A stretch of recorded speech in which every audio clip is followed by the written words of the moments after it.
Yo, what's up, guys? Hey, thank you all for tuning into my 19th episode of Project Renaissance Man. And first things first, I want to send out a few acknowledgments um, just to let you guys know how grateful I am and how much it means to me for you all to tune into my vlog series. And a lot of you have given me positive feedback about how it's affecting you in good ways, especially specific examples of how it's helping you in particular areas of your life and during particular phases. So thank you all so much. John, I know you just recently subscribed. Christine, thank you.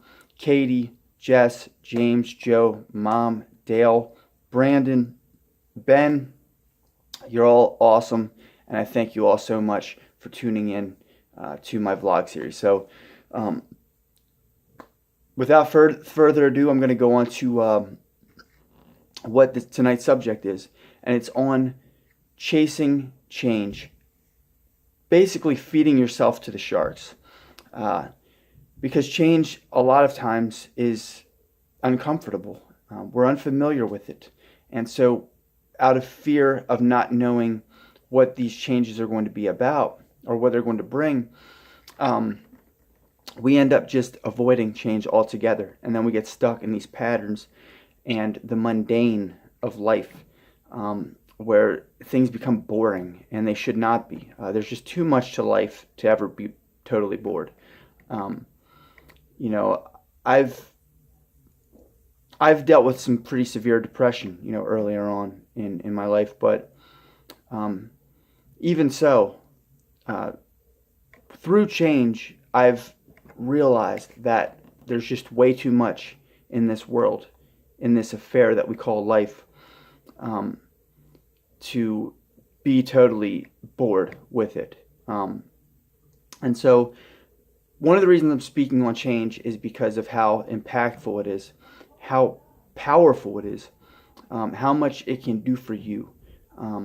It's done miracles for me. Through change, I was able to basically have within me reignited a zest for life. For a while there, I felt like I was fizzling out. And so prior to having departed to Wyoming, I was pretty emotionally battered. I had gone through a pretty wicked relationship, the way it had ended.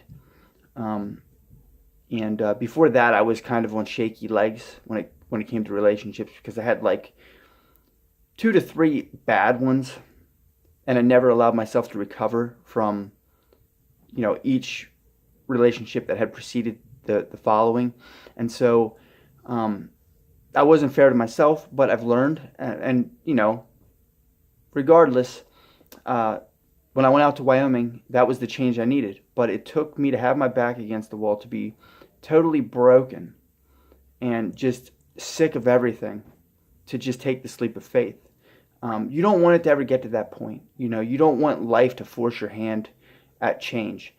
You want to become comfortable with change, become addicted to change, because there's always things that can be changed to improve our own personal growth.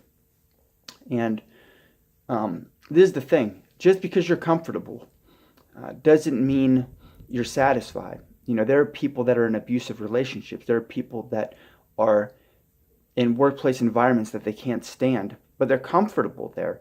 Not comfortable in the sense that they feel good, but comfortable in the sense that they're familiar with what they're doing and the people they see every day. So they don't leave, despite the fact that it's not healthy for them. So you don't want to get trapped in that, and that's why it's so important to always seek change. Of course, there are certain things we want in our lives to stay the same. I think constants are very important. Having people that we can always depend upon, and having a feeling of knowing that they're always going to be there until either they die or we die. And that's extremely important. But as far as like a lot of situations that we're in and stuff like that, a lot of those things call for change. And so, like I said, one of the most beautiful things I've ever experienced in my life is the reignition of zest in my life, and how much more enthused I became, and how much full of life I had become again. Because I did feel really dead inside for a while. But the change is really what did it. And it was three big changes. And drastic, if I may add. So the first change was deciding that I was going to get involved in MMA. And I think I was 29, and it was on my 29th birthday. I went in there into the gym and decided to get involved. And, that was intimidating. But then I ended up, going through a lot of bullshit over the following 5 years or so. And, I ended up out in Wyoming. And so the Greyhounds could have been much more intimidating than what they were, that whole ride all the way from Pennsylvania to Wyoming on Greyhounds. But the reason it wasn't, I feel, is because, showing myself that I could experience change and take it well and actually see beauty in change and be hopeful that change is going to be good a lot of times, despite how drastic it is or how big the change is. By getting involved in MMA, I feel like that primed me for that trip out to Wyoming.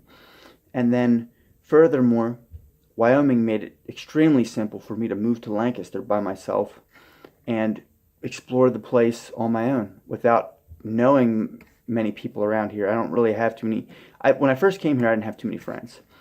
So a lot of it was just me on my own, just trying to figure the place out, trying to feel it out, and trying to become familiar with the streets and stuff.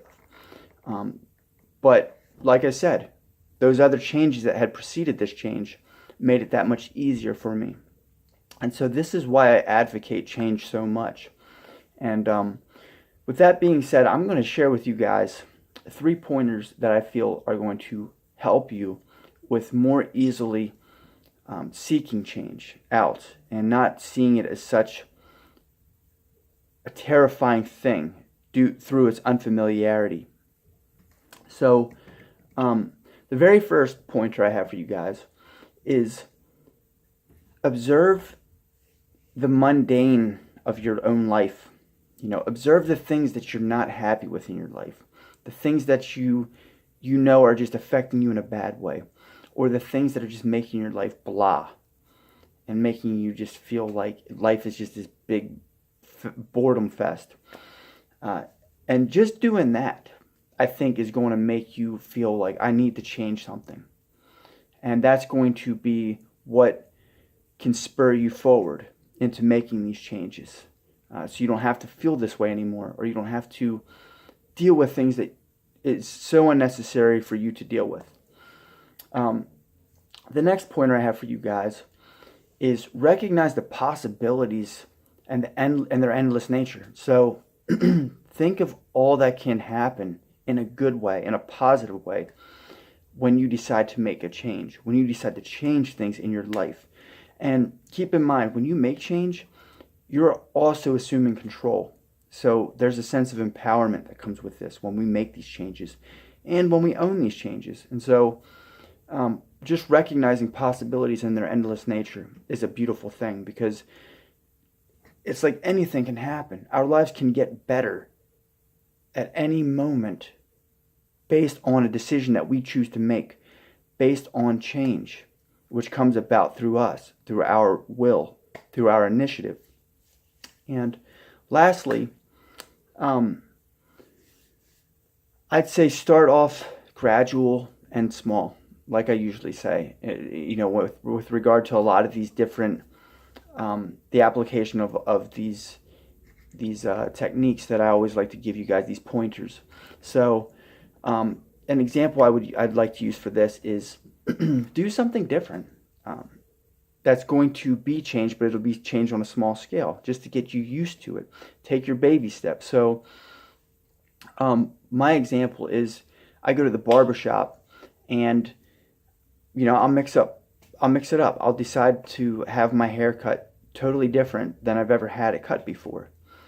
Now it helps because I have a barber that I have 100% faith in his ability and his, when he gets those tools out, I've given my head, I'm like, it's your playground, dude. Do what you want to do with it. And I'm never dissatisfied.